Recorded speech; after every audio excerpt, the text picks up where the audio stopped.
Close your eyes for a second. Think back to 2016. Your Instagram feed wasn't perfect. Your selfies were grainy. Your captions didn't have to mean anything. And the internet, for all its chaos, felt like yours. Now open your eyes. Today, in 2026, something strange is happening. Millions of people are running back to that era. TikTok searches for 2016 spiked over 450% in a single week. More than 55 million videos use filters named after that year. Spotify playlists titled 2016 saw a 71% increase in streams. But here's the question nobody's asking. Why?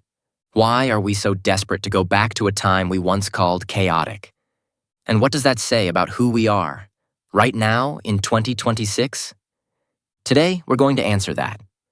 Through psychology, neuroscience, and a little bit of honest self-reflection.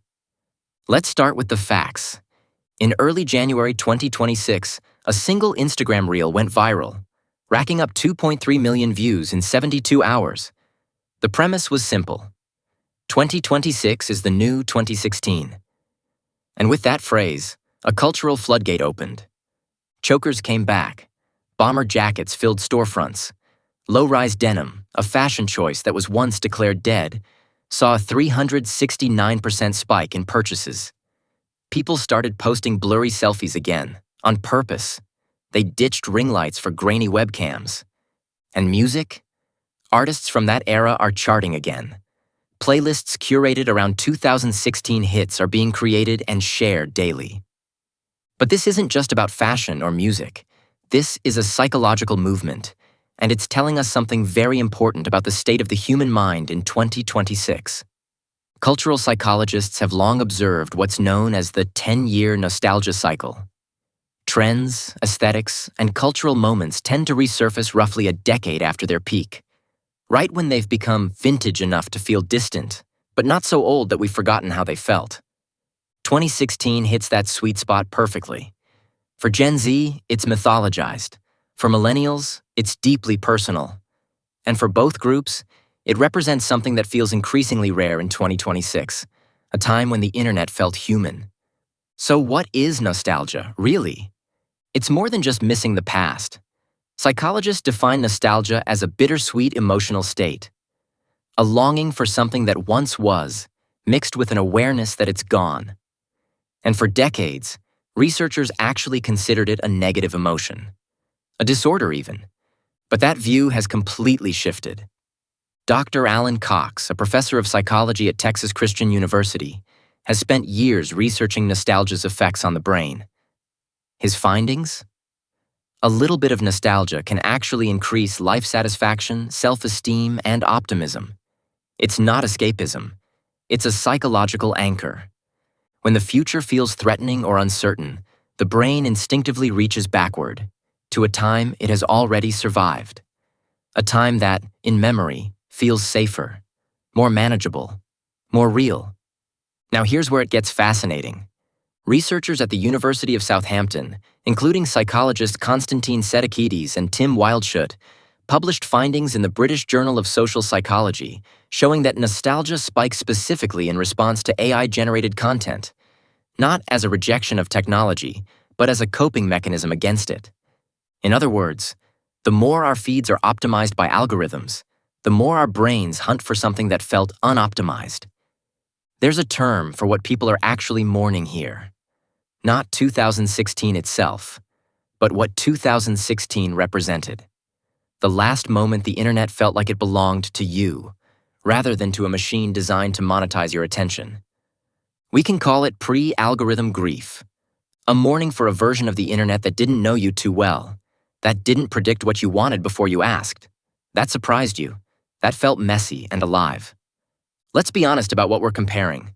In 2016, Snapchat stories disappeared after 24 hours, and nobody cared. Instagram feeds were imperfect, candid, slightly blurry. Influencers still felt like real people. Memes spread because they were genuinely funny, not because a brand's marketing team reverse-engineered virality. There was a kind of spontaneity to it, a cultural messiness that, in retrospect, felt like freedom. By 2026, the internet looks completely different.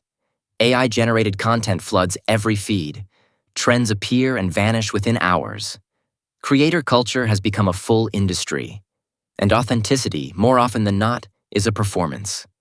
Everything is optimized: the lighting, the caption, the posting time, the thumbnail, the hook within the first 3 seconds. And here's what that does to the brain. It creates chronic low-grade exhaustion.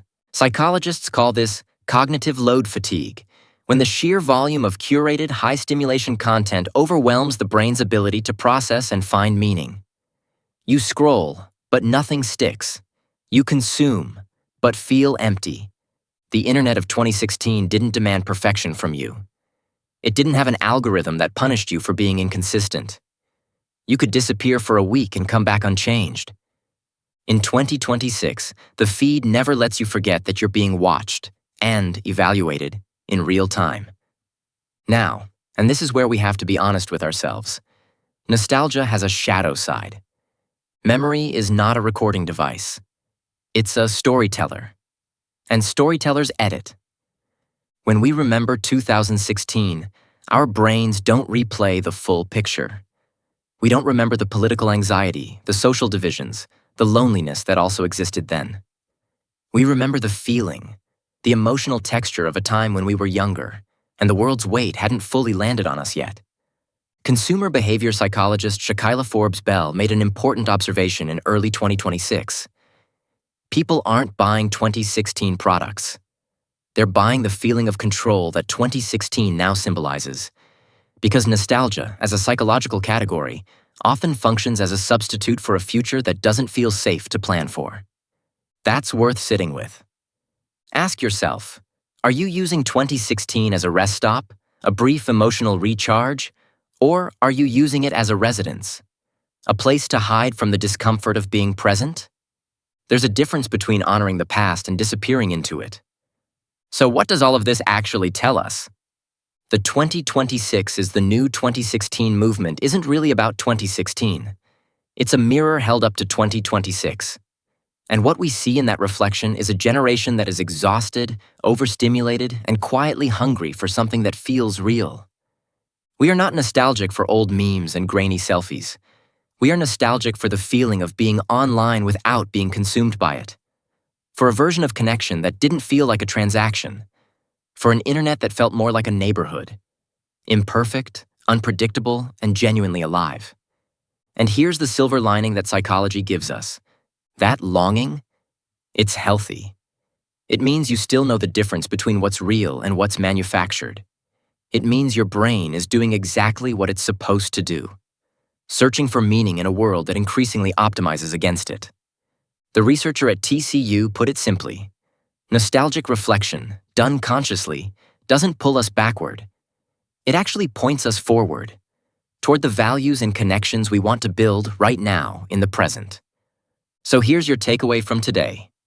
The next time you find yourself scrolling through a 2016 playlist or laughing at a Vine compilation at midnight, don't dismiss it as nostalgia.